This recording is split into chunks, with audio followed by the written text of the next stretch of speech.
Today I'm going to be talking about the film Ruben Brandt Collector, so if you haven't watched the film, I really suggest you do. Go watch the movie and then come back to watch this video, because this video is going to contain spoilers, a lot of them. There are a lot of things I want to talk about in this video, so I just decided to just divide them into 8 groups. Each discusses a particular topic, and the timestamp of everything is always in the description down below, so if you want to skip a parts and you don't want to watch, go ahead. I know the time is valuable, so feel free to check them out. Alright, let's start the video.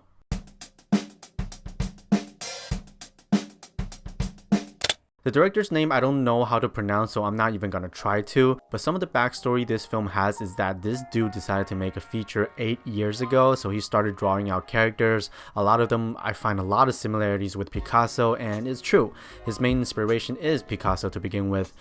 They're very abstract. We have characters that have 2 faces, 3 mouths, 4 noses, 5 eyes, whatever. We have characters that are 2-dimensional. We also have characters that look in a completely different style, like they don't belong to the film itself. The purpose of it all, really, the director said, is just to make every character look different.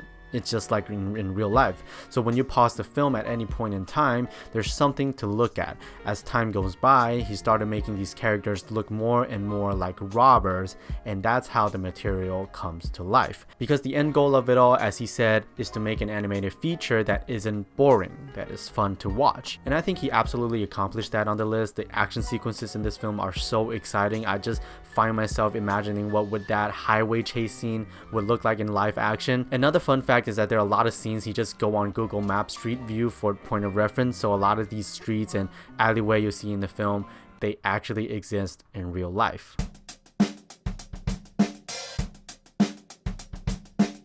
So Ruben Brandt Collector is this new Hungarian animated film about this guy, Ruben Brandt, who is a psychotherapist for criminals. He is haunted by various paintings. In the opening scene, Ruben gets attacked in a train before he wakes up in his couch. Following his own philosophy, possess your problems to conquer them, he proceeds to steal all 13 paintings that have been haunting him in his dreams. Ruben's patients assemble to do their psychiatrist a favor as they embark on this incredible adventure. As they steal more and more paintings, they become infamous. The Collector is what the people call them.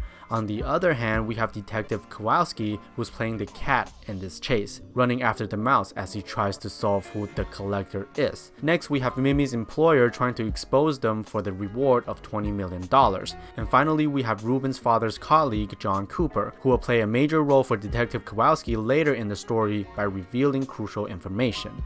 Now, we have this. A 4-corner opposition. This is a storytelling technique pioneered by John Truby, stating that if there are 4 parties in a story that each goes against one another in morals and values, that the story shall write itself. You can see the same technique used in Batman Begins. So anyway, John Cooper quickly realizes the pattern of the artwork being stolen. He calls Detective Kowalski and asks him to meet up at his place. Kowalski shows up only to find Cooper's dead body. The visit leads him to Ruben's father's house. There comes the big reveal. Kowalski is Ruben's half-brother, same father, different mother.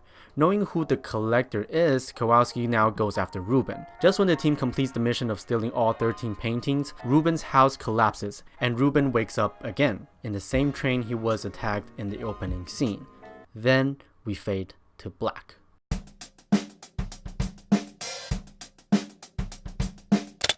Ruben helps these criminals overcome their psychological obstacles, whatever they might be, through the expression of art. In the film, we pretty much follow this main group of characters. Bye Joe is this insecure dude who used to be a bodyguard that talks to himself all the time, so Ruben tells him to practice being a statue because statues don't speak.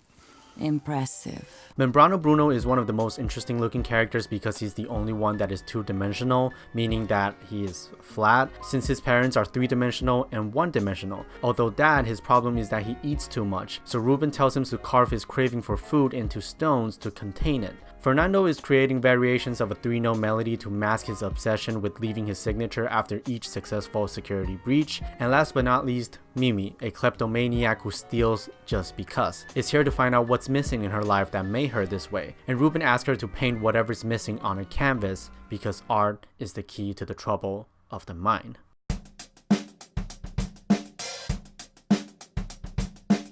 The film was mostly hand-drawn by the director since he is an artist himself, so naturally he took the idea of every frame a painting to the literal, where every frame of the film there's a painting in it. It can be a painting, a set, or a prop, anything that can pay homage to the original artist. There are so many artwork in here, I can't even count all of them. They even went out of the way to put as many artwork used as they can in the end credit. But I figured there are absolutely more than they listed, so I decided to go back and watch this film frame by frame to find them. So here's the thing, I definitely missed a lot. I don't think it's possible to find them all unless you're the director or an art connoisseur who can identify everything in here. So I tried my best to find as many as I can. So here are the list. You ready? Here we go. So the main 13 paintings that haunted Ruben were Renoir by Bazille, The Birth of Venus by Botticelli, Prince of Lorraine by Hoban, Whistling Boy by Duvenick, Woman Holding Fruit by Gauguin, Postman of Roland by Vincent van Gogh, Hopper's Nighthawks, The Tale of Images by Magritte, Olympia by Manet, Woman with Book by Picasso, Urbino Venus by Vecellio, Margarita Teresa Infant Woman in Blue Dress by Velázquez, and finally Elvis 1 and 2 by Andy Warhol. There are also a lot of artwork in the background. It's almost like this Easter egg thing that I would like to mention. So here are the list: Bicycle Wheel, The Fork, Monogram, Eat Art, Hitchcock's Breakfast 1, Head with Blue Shadow, Sunrise, Look, Backseat Dodge 38, Wet Seal 1966, Directed Pink Expansion 1967, Supermarket Lady, Maybe, Oh, Ice, Hat Stand Table and Chair, La Machine à Coudre, The Sewing Machine,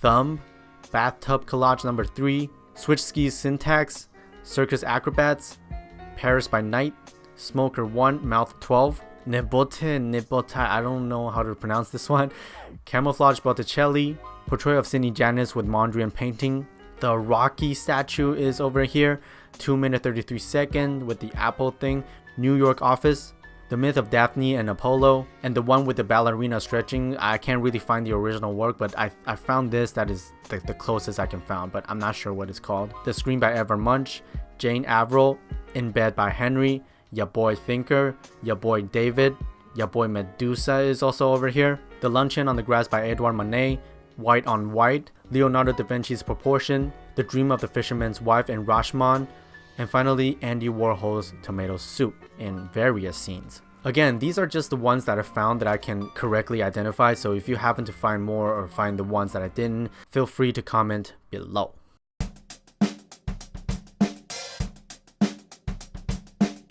There are also a lot of film references in the background or used as props. Is basically the same thing as the paintings where the director is paying homage to these artwork. So we have First Blood, Predator, High Plains Drifter, Bram Stoker's Dracula, Convoy, Knife in the Water, The Great Dictator, The Untouchable, My Baby Left Me, Kiss Me Gently, The Barber of Blitvia, Hairdresser in My Bathroom, A Grenadian Cat, The Godfather is the most obvious one, Milius, A Trip to the Moon, Night Train to LA, Little Red Riding Hood, The Student of Prague, which is a silent horror film, See Westwood, which I think is probably Clint Eastwood when they're trying to goof on him, so it's Westwood, and finally freaking Alfred Hitchcock is the Ice Cube. The Alfred Hitchcock's profile is the Ice Cube.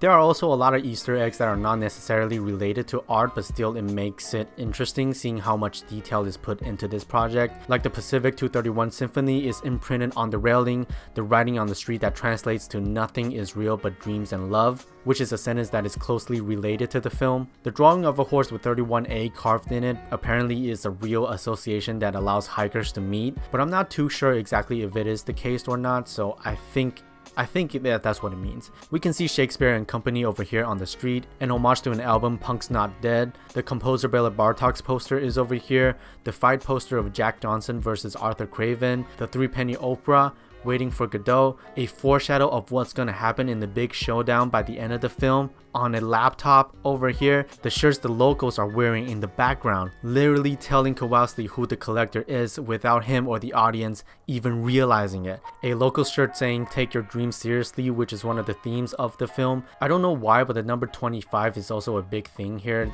For some reason, the double bear press comes up multiple times throughout the film, to which I'm still trying to make sense of it all, but it probably is nothing. We can also see the battery man before Ruben walks into the museum. We also have this lost cat subplot over here. On the pole you can see a missing cat poster, and then 40 minutes later the cat appears in front of Ruben's father's house. That's just so cool. And finally, if you look closely, you can see Bye Bye Joe's backstory already being told before he actually tells it verbally to the audience.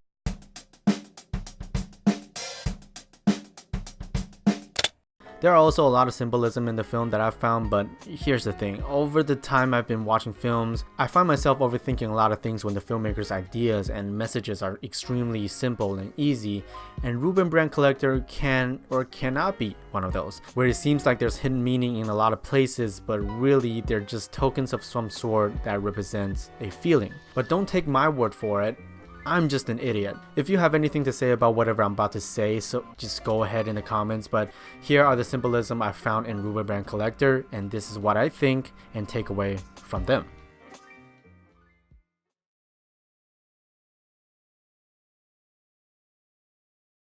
Starting with the simplest one, the butterfly, which is an imagery that constantly comes up on the screen in the background or in the foreground. In Christian tradition, they view butterfly as a symbol of resurrection, the idea of rebirth and redemption. But it's also often associated with change and transformation, from moving through different life cycles to the metamorphosis in life.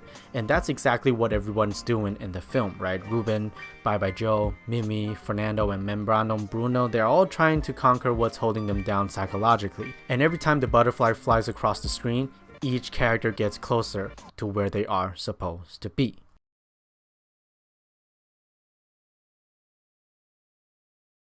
Remember in the beginning of the film when Ruben asks Mimi to paint whatever's missing in her life to overcome her kleptomania, to which she replies with, "How can I paint it if I don't know what it is?" And Ruben replies, Trust in the brush. It is until about halfway during the film where Mimi shows his painting to Ruben. The painting shows a girl with her body as a cage with two birds trapped in it.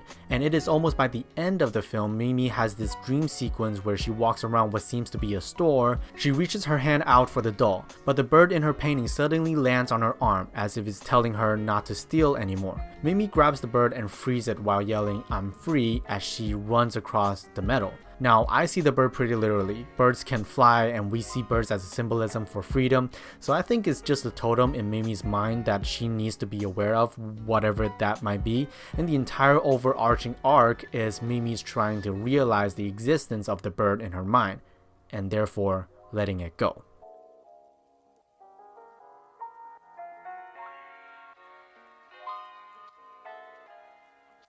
The snail is obviously the biggest one and probably the most confusing one. It's the first thing we see when the film starts. It's also in a lot of Ruben's dreams, on the back of the dude in Hopper's Nighthawk, on the truck of the postman, what the whistling boy is holding in the beginning, in Ruben's glass as an ice cube, and it's also the last thing we see. It's definitely not a coincidence how many snails there are, so I did a little bit of research.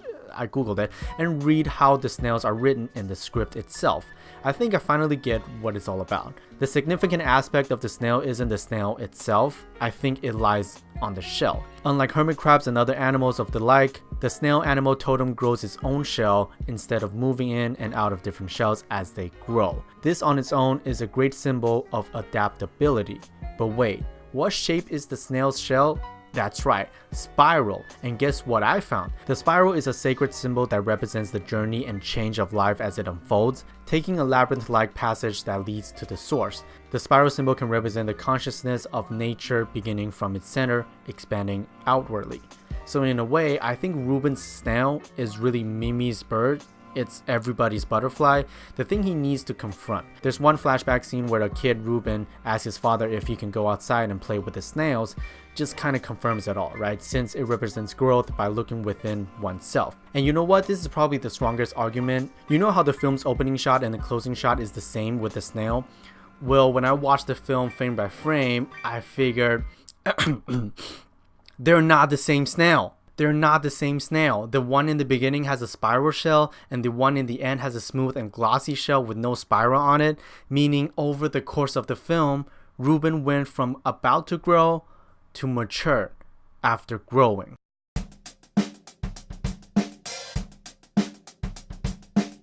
The last section of this video, I want to talk about the theory about the ending because it does seem a little bit confusing, but let's just get this out of the way. What I'm about to say, you're probably not gonna like it, and it's something I truly think of when it comes to the ending. Again, these are my opinions, so here it goes. Is the entire thing a dream? Yes, I think so, because if he isn't sleeping in a train while all of this are happening, why would we hear the sound of train randomly in the middle of the film?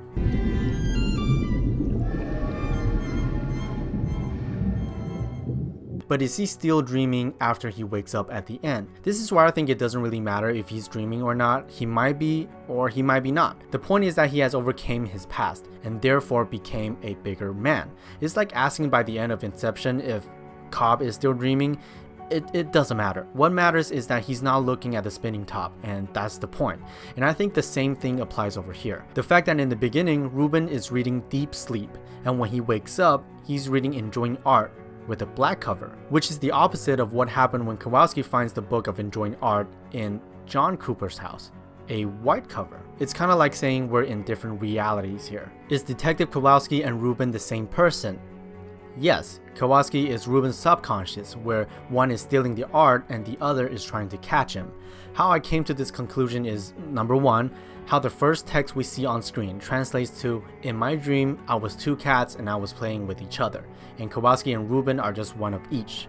Number two, that's why Ruben wears two ties, one blue, one red, and that's why he wears two different colored shoes, one red and one blue. Number three, there's one scene where Ruben outright writes his acute schizophrenia, so yeah. Number four, there are so many visual cues I didn't even realize the first time watching it, how when Ruben and Kowalski first meet is a reflection. In Mimi's dream, Ruben turns only to be Kowalski, and by the end, when Ruben looks out the window, who does he see? That's right, Kowalski. And when Ruben's house starts shaking and collapsing, he sees Kowalski's glass on the table. And when he gets up, he finds himself being handcuffed by the same handcuff Kowalski was supposed to use to arrest Mimi in the beginning of the film, and the only handcuff that was ever mentioned. So when Ruben can't pull up his hand when he wakes up, it was Kowalski who was catching him at the last moment, saying, "Hey, that's me, my other conscience." Thank you so much for watching this video. I hope I explained everything well. Like sometimes my mind is a mess, and when it comes to writing, sometimes it gets a little bit incoherent, but I hope I explain everything well and, you know, convey my ideas and my opinion across nicely so that you understand what I'm talking about. Of course, if you don't understand anything that I just said or it doesn't really make sense, leave it in the comments. And of course, there are so many Easter eggs and artwork in the film. There are things I definitely didn't catch. There are so many. Feel free to comment below what I missed and whatnot, and tell me how do you enjoy the film. If you watched it, you definitely watch it by this point. I mean, yeah, just tell me in the comments what you think of the movie and the video. And yeah, thank you so much for watching this video. I'll see you next time. Bye.